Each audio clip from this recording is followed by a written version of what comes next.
बुद्धिमान किसान। एक गांव में गोपाल नाम का किसान रहता था। परिवार में उसकी पत्नी और 2 बच्चे, यही उसका संसार था।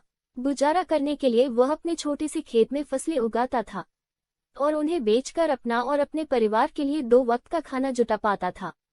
कहने को उसके पास इतना धन नहीं था, लेकिन फिर भी वह काफी खुश था।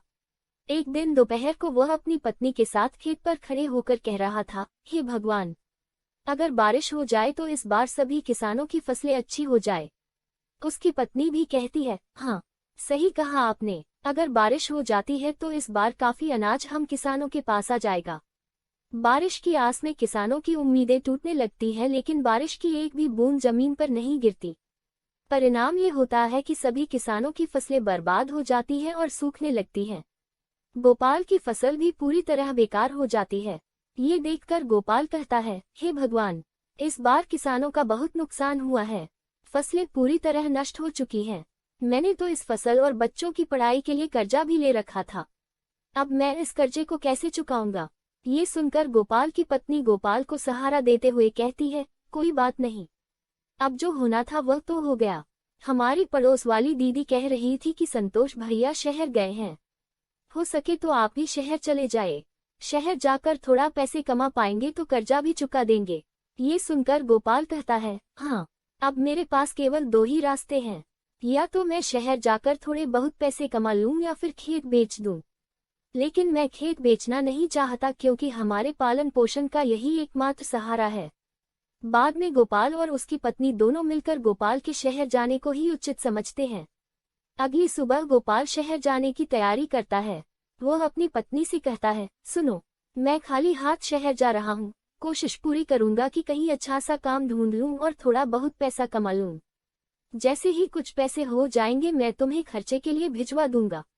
आप मेरी और बच्चों की चिंता मत कीजिए, हमारा खर्चा ही कितना है, और फिर बाद में कुछ दिनों के लिए मैं मायके भी रहूंगी। आप अपना ध्यान रखिए और शहर जाकर पैसे कमाएं। गोपाल के जाते वक्त गोपाल की पत्नी उसे कुछ पैसे देती है। ये देखकर गोपाल कहता है, ये पैसे कहाँ से आए? गोपाल की पत्नी कहती है, मैंने थोड़ा थोड़ा करके ये पैसे जमा किए थे अपने बुरे वक्त के लिए। अब शायद इनका सही वक्त आ चुका है। ये लीजिए, रखिए। गोपाल थैला उठाता है, इसी में उन पैसों को रख लेता है और शहर के लिए रवाना हो जाता है। शहर पहुंचकर वह काम ढूंढना शुरू करता है, लेकिन पूरा दोपहर काम की तलाश करते करते वह थक जाता है, लेकिन काम नहीं मिलता है। उसके बाद वह एक बगीचे में जाकर पेड़ की छांव में बैठ जाता है। वहीं पास में 2 जेब कतरे आपस में बात कर रहे होते हैं। सुन बे चंगुल, 3 दिनों से कोई भी मुर्गा हाथ नहीं लगा है, लगता है इसके पास काफी माल है। इस बार खाली हाथ लौट कर नहीं आना है। सही कहा मालिक, आपकी निगाहें तो बहुत तेज है। चल अब तारीफ करना बंद कर और काम पर लग जा। मैं इसे बातों में उलझा लूंगा और तू इसका थैला लेकर 1-9-11 हो जाना। मालिक, वह सब तो ठीक है, लेकिन 1-9-11 नहीं, 9-2-11 होना है। बकवास बंद कर और काम पर लग जा। उनमें से एक जेब कतरा गोपाल के पास जाकर उससे बात करने लगता है। अरे श्याम बाबू, कैसे हो? बड़े दिनों बाद दिखाई दिए हो। अरे भाई, आप कौन? मैं तो आपको जानता भी नहीं हूँ, और मेरा नाम श्याम बाबू नहीं, मेरा नाम तो गोपाल है। अरे हाँ, तभी मैं कहूँ कि मैं तुम्हारा नाम भूल रहा हूँ। अच्छा, और बताओ क्या हाल है? अरे क्या बताऊं भैया, गांव से शहर आया हूँ काम की तलाश में, लेकिन काम मिल नहीं रहा। अगर आप मुझे जानते हो तो मेरे लिए कोई काम ही बता दो। इन दोनों की बातचीत हो ही रही थी, तभी चंगुल गोपाल का थैला लेकर 9-2-11 हो जाता है। पहला जेब अख्तरा कहता है, अरे भाई, लगता है पहचानने में गलती हो गई, चलो मैं चलता हूँ। अजीब लोग हैं शहर के, पहले खुद ही जान पहचान का दिखावा करते हैं और बाद में खुद ही अनदेखा करने लगते हैं। इतने में गोपाल की नज़र अपने थैले की ओर पड़ती है, लेकिन वहां पर थैला न देखकर वह काफी निराश हो जाता है और कहने लगता है, शहर के लोग तो बड़ा ही निर्दय है, गरीब के थैले को भी नहीं छोड़ते। वह भगवान से प्रार्थना करता है कि वही उसकी मदद करें। इतने में गोपाल के पीछे से एक दर्द भरी आवाज आती है, बचाओ बचाओ। गोपाल उस आवाज को सुनते हुए पीछे मुड़ता है और देखता है कि वहां एक घायल व्यक्ति जमीन पर नीचे पड़ा हुआ है। उसके आसपास से लोग गुजर रहे हैं, लेकिन कोई भी उसे सहारा नहीं दे रहा है। गोपाल तुरंत जाकर उस व्यक्ति को बैठाता है और उसकी घायल स्थिति को देखकर तुरंत हॉस्पिटल ले जाने का इंतजाम करता है। हॉस्पिटल ले जाकर वह डॉक्टर से बात करता है, डॉक्टर साहब, इन्हें देख लीजिए, ये बहुत घायल है और दर्द के मारे कराह रहे हैं। डॉक्टर उस व्यक्ति की हालत देखता है और कहता है, तुरंत इलाज शुरू करना होगा। इसके लिए तुम्हें कुछ पैसे काउंटर पर जमा करने होंगे। ये सुनकर गोपाल आश्चर्य में पड़ जाता है और डॉक्टर से कहता है, डॉक्टर साहब, आज सुबह ही मैं शहर आया हूँ काम की तलाश में, लेकिन काम तो मिला नहीं, ऊपर से मेरा थैला भी किसी ने चुरा लिया। मेरे पास अब कोई पैसा नहीं है। मैं खुद भूखा भूखा काम की तलाश में इधर उधर घूम रहा था, लेकिन तभी मुझे ये जमीन पर घायल पड़े दिखाई दिए और मैं इन्हें हॉस्पिटल लेकर आ गया। डॉक्टर उस व्यक्ति का तुरंत इलाज शुरू कर देते हैं और कुछ समय बाद बाहर निकलते हैं। तभी गोपाल अपनी जेब से एक पर्स निकालता है जो उसे घायल व्यक्ति को हॉस्पिटल लाते हुए उसकी जेब से गिरते हुए मिल गया था। वो उसे डॉक्टर को दिखाते हुए कहता है, ये लीजिए डॉक्टर साहब, यह इन्हीं का पर्स है। मैंने तो इसे खोला भी नहीं है, देख लीजिए शायद इसमें पैसे हो। डॉक्टर उस पर्स को चेक करता है तो उसमें बहुत सारे आईडी कार्ड और क्रेडिट कार्ड होते हैं।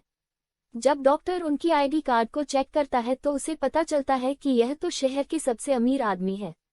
वो तुरंत गोपाल से कहता है, अच्छा हुआ जो तुम इन्हें हॉस्पिटल लेकर आ गए। तुम जानते हो ये शहर के सबसे बड़े आदमी हैं। मुझे नहीं पता, मैंने तो अपना फर्ज निभाया है। डॉक्टर गोपाल को शाबाशी देता है और कहता है, कल सुबह इन्हें होश आ जाएगा। तुम कल सुबह आकर इनसे मिल सकते हो, और वापस इलाज वाले कमरे में चला जाता है। गोपाल रात भर उस गार्डन में ही सोता है और सुबह होते ही वह हॉस्पिटल वापस आ जाता है।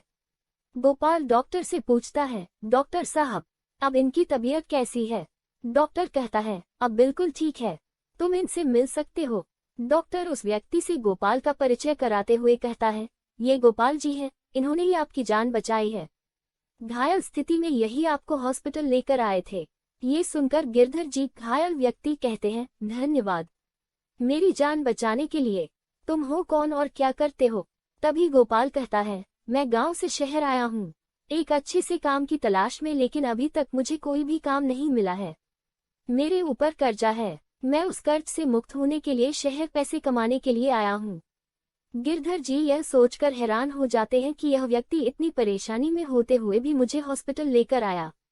वो कहते हैं, मुझे ये जानकर बहुत अच्छा लगा कि इस समय में भी तुम जैसा अच्छा और ईमानदार इंसान है। एक काम करना, कल मेरी छुट्टी है तो तुम कल सुबह ठीक इसी समय आना। मेरे पास तुम्हारे लिए काफी अच्छा काम है। गोपाल शुक्रिया अदा करते हुए वहां से चला जाता है और अगले दिन ठीक उसी समय हॉस्पिटल पहुंचता है।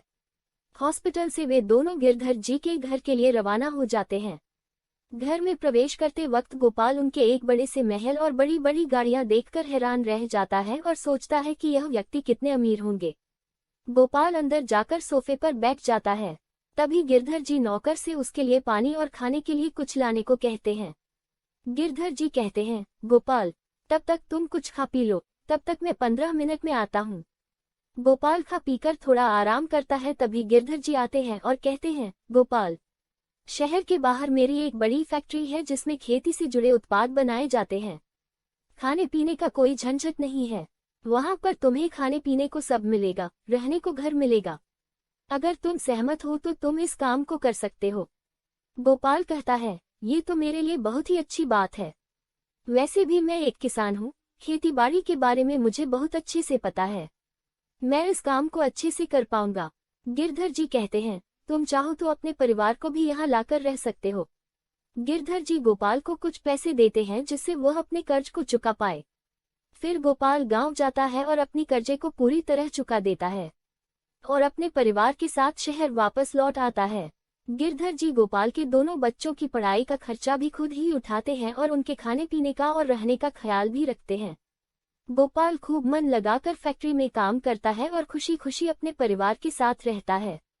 अब गोपाल पूरी तरह आज़ादी महसूस करता है और अपने मालिक का शुक्रिया अदा करता है।